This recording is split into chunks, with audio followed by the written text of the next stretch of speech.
Greetings and more greetings to you good people. My name is DJ Holly and welcome to Point 5 Creative Studios. Chitubu che content, chitubu chisingapwi, chitubu chinonwiwa nemunhu wese, chitubu chine content yakachena yakavhenekwa yakaongororwa nana mazvikokota kunzi aiwa content iri healthy, iri suitable kunge chiconsumwa nemunhu akaita kunge iwewe, ndosaka uri panapa muzuva ranhasi aditika. So without wasting much of your time, regati jambire mu video randauya naro zvamanje manje.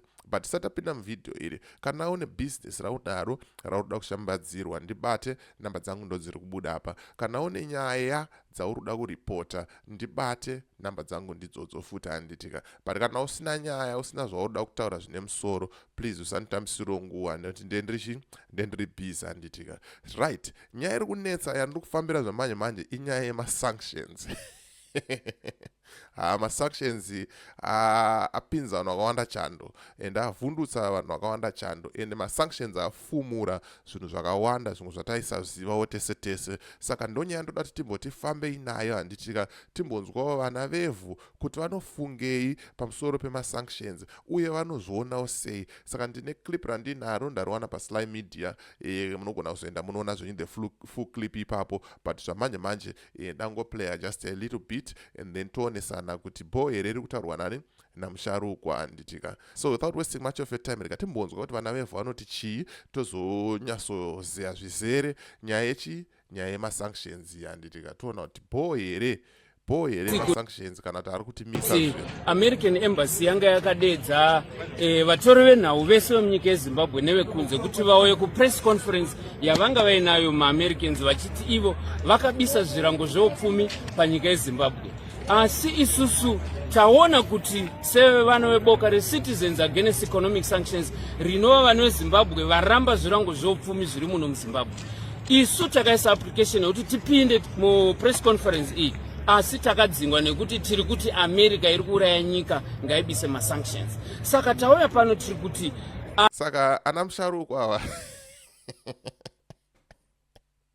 ava vanombotadza kudzingwa because point yavari kutaura ndeyekuti hanzi America iri kuuraya nyika ngatibvisei ma-sanctions. But inini hangu maziro andinoita nemaonero andoita nemanzwiro andakaita, hanzi nyika inovakwa nevene vayo. Saka handizoziva kuti America iri kukwana papi. But ngatirambe tichiteerera musharukwa timunzwe kuri kuenda nyaya yake, pamwe atori nenyaya inotori nemusoro inogona kutotibatsira mangwana. Saka ngatirambe takateerera, but iwewe let me know what you think in comment section kuti ibo here riri kutaurwa namusharukwa panyaya yema-sanctions handiti. America haina kubisa kana sanction kana wani zvaro panyika yeZimbabwe pane mapepa avauya vachinyora aya avari kuratidza pasi rose kuti vakabisa ma-sanctions, nekuti ma-sanctions eZimbabwe ari pamutemo unonzi zidhera. Mutemo iwoyo vaJoe Biden havana kuubisa nekuti vega vaJoe Biden havakwanise kubisa mutemo wezidhera as a president because it is now an act of parliament. Manyepo mutemo wezidhera uchiripo, ma-sanctions aripo muZimbabwe, havana chavabisa, vatowedzera ma-sanctions muZimbabwe nekuti vachiti vabisa vanhu vakabisa nonga 6 or 7 vakawedzera mukuru wenyika His Excellency Comrade Idi Mnangagwa. Vachibva ipapo ndokuisa Mai Mnangagwa pama-sanctions. Is the first lady. First lady vari kuiswa pama-sanctions nekuti hanzi vakutanga kuita ushamwari neBelarus. Imagine. Amai Mnangagwa votadza kuitawo here mashamwari vachifamba, hanzi vari kuita zvirongwa zvakanaka zveAngel of Hope. Vomva vanzi pama-sanctions kuti vanhu veZimbabwe varambe vachisafa. Vanotora makambani akafanana Fossil Agro, vana Fossil Construction, ari kutigadzira nzira nemigwagwa handiti, ndova vaiswa futi pama-sanctions.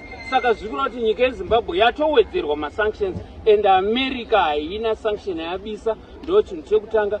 Imimi vatori venhau nyorai kuti America hapana sanction yamabisa, matowedzera. Zidhera ichiripo, mutemo OFAC uripo, and Joe Biden ari kunyepa kuti abisa ma-sanctions, haana power yekubisa because it is now an act of parliament in America.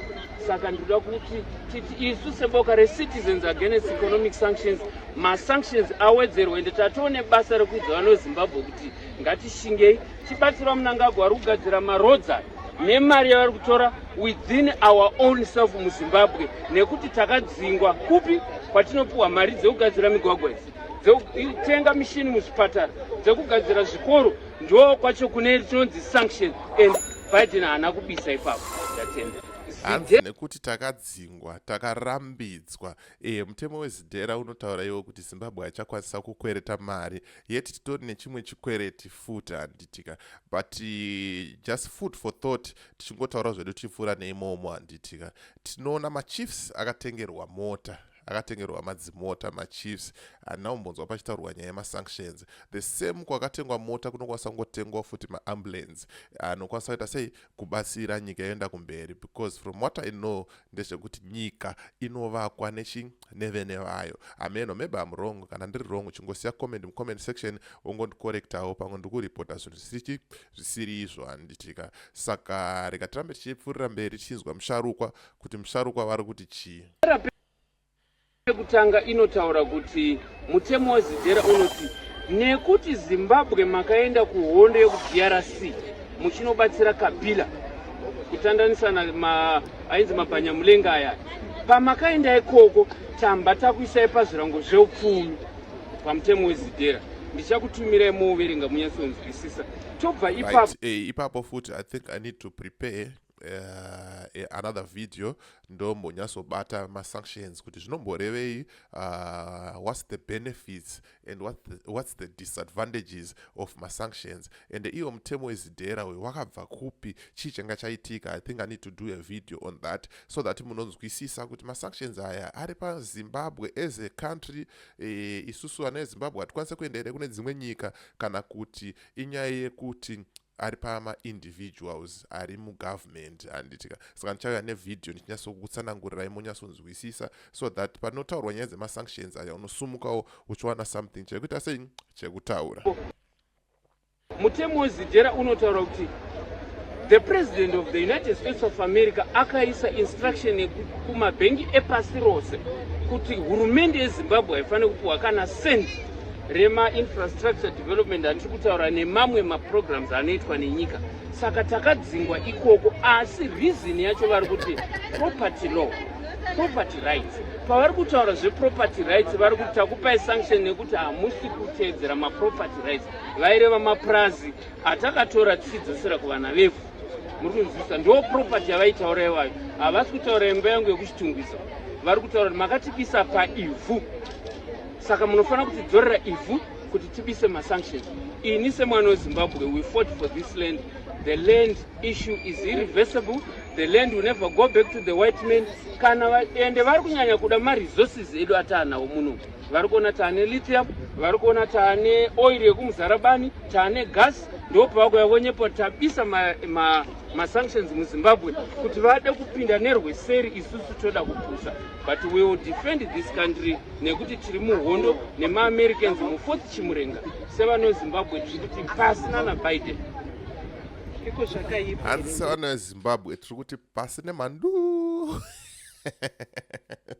tikuti pasine mhandu sevana veZimbabwe hameno kuti zvine musoro here zviri kutaurwa namusharukwa zviri kumeka sense here because ripoto yakabuda ende tichiverenga the report yakataura the reason why vakuru vakaiswa pamasanctions the reason why vakabviswa saka ndakaita video racho riripo panapa kana usina kuriona go make sure you check that video out and then wosiya comment ikoko kana usati wasubscribe please subscribe panyaya dzakadai so handitika saka rega tiende kumberi tinzwe musharukwa kuti vari kuti chii nenyaya yemahuman rights pakashata.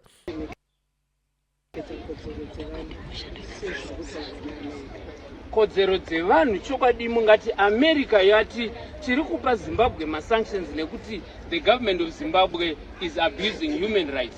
I cannot stand here to be told by America handingagari panapa ndichidzwa naAmerica kuti iri kuti muZimbabwe muri kukanganiswa kodzero dzevanhu iri iyo iri kuparadza kodzero dzevanhu pasi rose. Number one, America yaparadza kodzero dzako iwe neni muno muZimbabwe for 24 years muzvipatara muchishayikwa mishonga handiti muri kunzwisisa nekuti vakatiti hatifaniri kuwana mari yekutenga mishonga ndiyo inonzi abuse of human rights. Number 2. Number 3, rega tipadzoso mashure dati munyatsopateerera dati mupateerere ava muzvipatara muchishayikwa mishonga handiti muri kunzwisisa nekuti dzevanhu pasi rose. Number 1, America yaparadza kodzero dzako iwe neni muno muZimbabwe for 24 years muzvipatara muchishayikwa mishonga. Handiti muri kunzwisisa nekuti vakatiti America yaparadza kodzero dzako iwewe neni for 24 years takarohwa nemasanction muzvipatara muri kushayiwa mushonga. Pari kupisa pari kupisa ameno munoti china musharukwa siya comment section.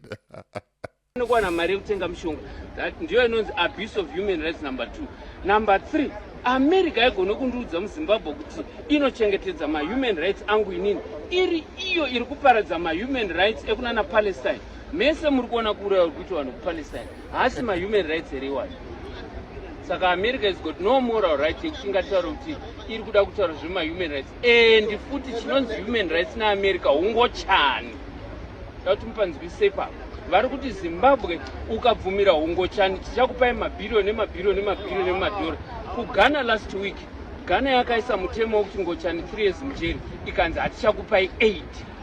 Saka ipapo panofanira kuudza chinonzi human rights kuAmerica it's not what you think zvekusungwa nemapurisa, it's homosexuality. Enda kukuru nhasi kuti American embassy mavanzwa musharukwa achitaura kuti America iri kuuraya nyika, iri kuuraya Zimbabwe. Handina zvakawanda zvokuti ndiwedzere pakadaro vhidhiyo redu taripendengura tikataura nezvaro. Chasara kwauri kuti utaurewo mucomment section kuti bo here America here iri kuuraya nyika since nyika ichivakwa nevene vayo handitika. Saka let's not forget to subscribe and hit the notification bell so that you don't miss out on any exciting content uploaded. Ndambotaura futi pakati pevhidhiyo kuti I'll bring you a video richitaura kuti what is ma-sanctions handitika. Ma-sanctions aya akanakirei, ma-sanctions aya akaipirei, ende ma-sanctions aya akanangana nani, ende pavanhu vacho kana kuti nyika dzacho dziri pama-sanction zvii zvadzinovhumirwa kuita nezvadzisingabvumirwe kuita sei kuita handitika. So ndo vhidhiyo randichakuvigirai mazuva anoteera kana kuti panguva dzinoteera ipapa handitika. So as for me DJ Holly and the rest of the crew behind the scene, ndingokuti thank you for watching and thank you for supporting 0.5 Creative Studios. Make sure you tell a friend to tell a friend kuti handei kuchitubu tinonwa content yakachena, content iri undiluted handitika. Let's see you next video rinotera.